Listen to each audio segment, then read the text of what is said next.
Hello everyone. Today we're going to talk about multiplying monomials. So basically, what happens to the exponent when we multiply variables? So step one, we're going to multiply the coefficients. Multiply the coefficients. These are the numbers in front of the variables. Then we're going to use the product rule to simplify the exponents. Use the product rule to simplify the exponents. Here's the question though. What is the product rule? So product rule, fancy way, is saying x to the a power times x to the b power equals x to the a plus b power. So for instance, if I have 2 squared times 2 to the third power, that should give me 2 to the fifth power. Think about it this way. 2 squared is 2 times 2, and 2 to the third power is 2 times 2 times 2. And I'm multiplying those, and now I have 5 2's, which is where that exponent comes in. So that's why we add the exponents. The variable stays the same. So number 1, x to the second power times x to the third power is x to the 2 plus 3 power, which gives me x to the fifth power. Okay?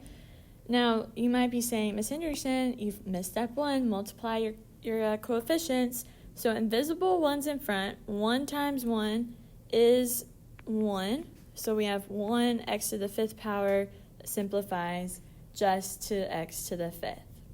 Okay? Looking at number 2, a to the ninth power times a. Again, invisible 1's for our coefficients. 1 times 1 is 1. Then a to the ninth times a. So when I don't have an exponent, it is an understood 1. So I'm going to have 1 for my coefficients, then a to the 9 plus 1 power, which simplifies to a to the 10th power. Let's go down to number 4. It's written a little bit differently in parentheses, but it means the same thing. We have 3x to the 6th power times 5x squared. So again, we're going to multiply. 3 times 5 gives me 15. And then we're going to add the exponents. X to the 6th plus 2 power, and that gives me 15 times x to the 8th power.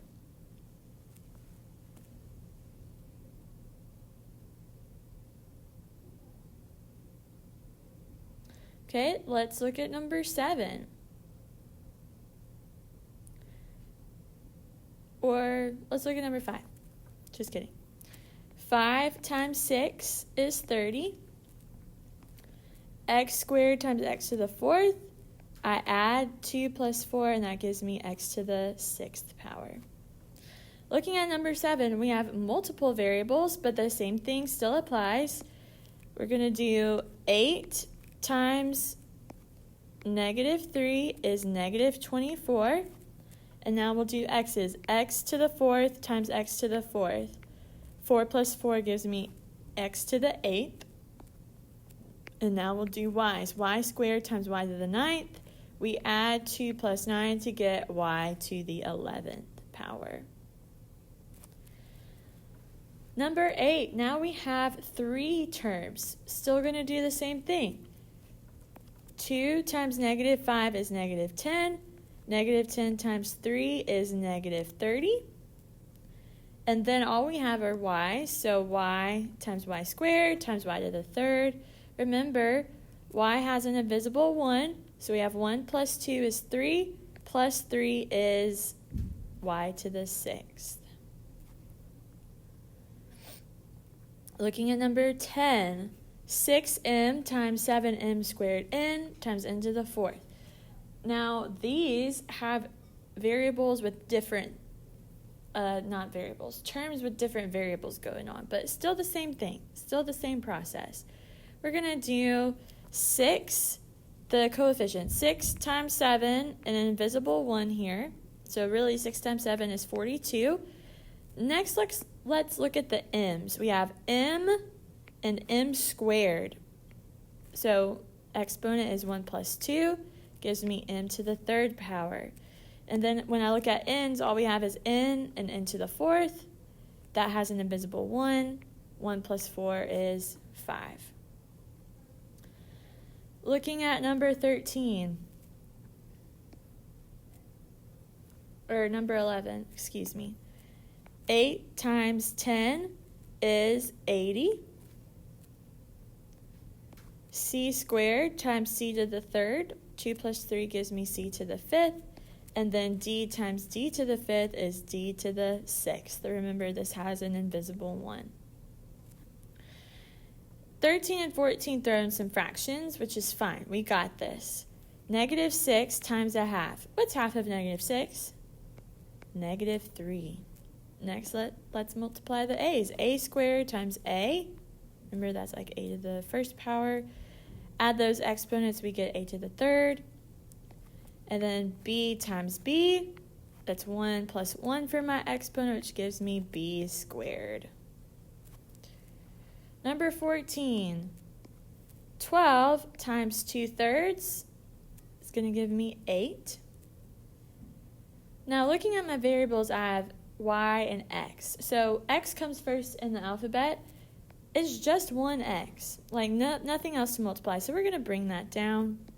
And then y to the first power times y to the fourth is y to the fifth. Now, 16 and 18 combine everything that we've talked about so far. So let's just take this one section at a time. We'll do the first set of stuff, and then we'll do the second set of stuff. And then see if we have any like terms that we can add together. So looking at the first set of terms, 2x to the fifth times y squared times 4x y to the third. 2 times 4 is 8.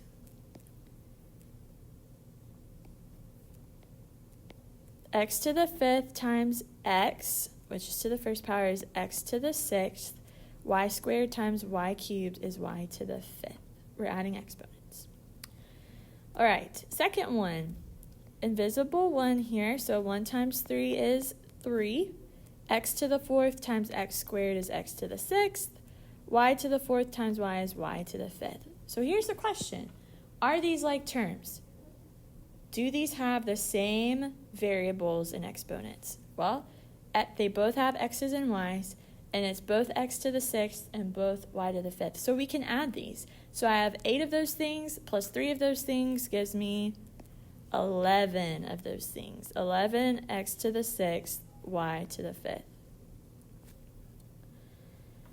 All right, then looking at number 18, 19, m to the 8th, n to the 8th, minus 4, m to the 5th, n times 3, m to the 3rd, n to the 7th. Whew. So first, let's simplify what we're multiplying. 4 times 3 is 12. M to the 5th times n to the 3rd is n to the 8th. N times n to the 7th is n to the 8th. And then I just bring down everything else. So 19 n to the 8th, n to the 8th, minus that stuff. Are these like terms? Yes, same variables and exponents. So 19 minus 12 gives me 7, n to the 8th, n to the 8th. Awesome job.